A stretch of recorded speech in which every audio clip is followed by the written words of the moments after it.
আসসালামু আলাইকুম everyone, welcome back to my channel মুক্তিস কুকিং ওয়ার্ল্ড। আজকে আমি আপনাদের সাথে অসম্ভব মজাদার এবং খুবই সহজ একটা চিকেন টিক্কা স্যান্ডউইচের রেসিপি শেয়ার করব। একদমই ঘরোয়া উপকরণে তৈরি করা হয় আর তৈরি করাটাও খুবই সহজ। আশা করছি রেসিপিটা আপনাদের কাছে ভালো লাগবে। তো চলুন দেখে নেওয়া যাক কিভাবে তৈরি করতে হয়। আজকের রেসিপির জন্য এখানে আমি নিয়ে নিয়েছি 250 গ্রাম পরিমাণ বনলেস চিকেন। আর চিকেনটাকে আমি এরকম ছোট ছোট টুকরো করে কেটে নিয়েছি। এবার এর মধ্যে আমি দিয়ে দিচ্ছি 1 টেবিল চামচ পরিমাণ আদা রসুন বাটা। এখানে আদা আর রসুন একসঙ্গে বাটা আছে। দিয়ে দিচ্ছি 1 চা চামচ পরিমাণ জিরার গুঁড়া, দিচ্ছি 1 চা চামচ পরিমাণ ধনিয়ার গুঁড়া, দিয়ে দিচ্ছি 1 চা চামচ পরিমাণ গরম মশলার গুঁড়া, দিচ্ছি 1 টেবিল চামচ পরিমাণ লাল মরিচের গুঁড়া, আরও দিয়ে দিচ্ছি এর মধ্যে আমি 2 টেবিল চামচ পরিমাণ পানি ঝরানো টক দই। এবার দিয়ে দিচ্ছি এর মধ্যে আমি 1 টেবিল চামচ পরিমাণ সয়া সস, আরও দিয়ে দিচ্ছি স্বাদ মতো লবণ। লবণটা একটু বুঝে দিবেন, কারণ সয়া সসে কিন্তু লবণ থাকে। এবার এই সব কিছু হাতের সাহায্যে খুব ভালোভাবে মেখে নিতে হবে। খুব ভালোভাবে চিকেন আর মশলা একসঙ্গে মেখে নেওয়ার পরে আমি আধা ঘন্টার জন্য চিকেনের টুকরোগুলোকে ম্যারিনেট করতে রেখে দিব। আপনাদের হাতে যদি সময় থাকে আরও বেশি সময় ধরেও ম্যারিনেট করতে পারবেন। আধা ঘন্টা পরে চুলায় আমি একটা হাঁড়ি বসিয়ে নিয়েছি। এবার এর মধ্যে দিয়ে দিচ্ছি 2 টেবিল চামচ পরিমাণ রান্নার রেগুলার তেল। তেলটা গরম হয়ে যাওয়ার পরে আধা ঘন্টা ম্যারিনেট করে রাখা চিকেনের টুকরোগুলো আমি দিয়ে দিলাম। এবার সবকিছু একসঙ্গে ভালোভাবে নেড়েচেড়ে মিশিয়ে নিচ্ছি। সবকিছু ভালোভাবে মিশিয়ে নেওয়ার পরে আস্তে আস্তে দেখবেন চিকেন থেকে বেশ কিছুটা পানি ছেড়ে দিবে। চিকেন থেকে পানিটা ছেড়ে দেওয়ার পরে আমি ঢাকনা দিয়ে ঢেকে দিচ্ছি এবং চুলার আঁচটা এই পর্যায়ে আমি মাঝারিতে করে দিব। মাঝারি আছে, জাস্ট চিকেন থেকে বের হওয়া পানিটা টেনে আসা পর্যন্ত রান্না করতে হবে। এখানে যেহেতু আমরা মুরগির বুকের মাংসটা ব্যবহার করেছি, এটা খুব দ্রুতই সিদ্ধ হয়ে যাবে। শুধু খেয়াল রাখতে হবে যে মশলার কাঁচা কোনো স্মেল যেন না থাকে, তাই ঢাকনাটা দিয়ে ঢেকে রান্না করতে হবে। তা না হলে কিন্তু ঢাকনা না দিয়ে রান্না করলেও চিকেনটা সিদ্ধই হয়ে যাবে। তো আমি খুব ভালোভাবে এটাকে পানি টানিয়ে নিয়েছি এবং মশলার কাঁচা স্মেলটাও চলে গিয়েছে। যখন এরকম একদম ভাজা ভাজা হয়ে যাবে, এক্সট্রা পানিটা টেনে যাবে, ওই পর্যায়ে বুঝতে হবে যে চিকেন টিক্কাটা হয়ে গিয়েছে। এবার আমি চুলা থেকে নামিয়ে নিচ্ছি। আমি চুলা থেকে নামিয়ে নেওয়ার পরে চিকেন টিক্কাগুলোকে একটা চপিং বোর্ডের মধ্যে নিয়ে নিয়েছি। এবার আমি ছোট ছোট টুকরো করে এটাকে একটু কেটে নিচ্ছি।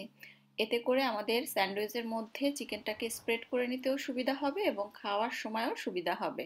তো এই জন্য এরকম ছোট ছোট টুকরো করে এটাকে কেটে নিলাম আমি। তো আমি সবটুকু চিকেন এরকম একদম ছোট ছোট করে চপ করে কেটে নিয়েছি। এবার এটাকে আমি সরিয়ে নিচ্ছি। আজকের স্যান্ডউইচ তৈরি করার জন্য এখানে আমি হোয়াইট ব্রেডটা ব্যবহার করছি, তবে আপনারা চাইলে ব্রাউন ব্রেডও ব্যবহার করতে পারবেন। প্রথমেই আমি এক টুকরো ব্রেড নিয়ে তার উপরে দিয়ে দিচ্ছি 2 চা চামচের মতো মেয়োনিজ।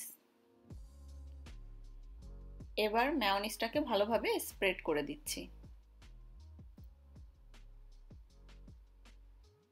মেয়োনিজটা স্প্রেড করে নেওয়ার পরে এখন আমরা প্রথমে যে চিকেন টিক্কাটা রেডি করে রেখেছিলাম, যেটাকে ছোট ছোট টুকরো করে কেটে নিয়েছি, সেই চিকেন টিক্কাগুলো স্প্রেড করে দিচ্ছি। আর এখানে চিকেনের পরিমাণটা আপনারা আপনাদের স্বাদ অনুযায়ী বাড়িয়ে কমিয়ে নিতে পারবেন। এখন এর উপরে আমি আবার এক স্লাইস পাউরুটি দিয়ে দিলাম। পাউরুটিটা দিয়ে নেওয়ার পরে এর মধ্যে দিয়ে দিচ্ছি 2 চা চামচ পরিমাণ টমেটো সস এবং সসটা খুব ভালোভাবে পাউরুটির উপরে স্প্রেড করে দিতে হবে। এবার মাঝখানের এই লেয়ারে আমি দিয়ে দিচ্ছি পাতলা স্লাইস করে কাটা শসা। আর এই রেসিপির ক্ষেত্রে অবশ্যই এখানে শসাটা ব্যবহার করতে হবে, তাহলেই এই স্যান্ডউইচটা খেতে অনেক বেশি মজার হয়ে থাকে। তো শসা স্প্রেড করে দিয়ে দিয়েছি আমি। এবার এর উপরে আর এক স্লাইস পাউরুটি দিয়ে দিচ্ছি। দিয়ে আবারও 2 চা চামচের মতো মেয়োনিজ আমি এর উপরে স্প্রেড করে দিচ্ছি।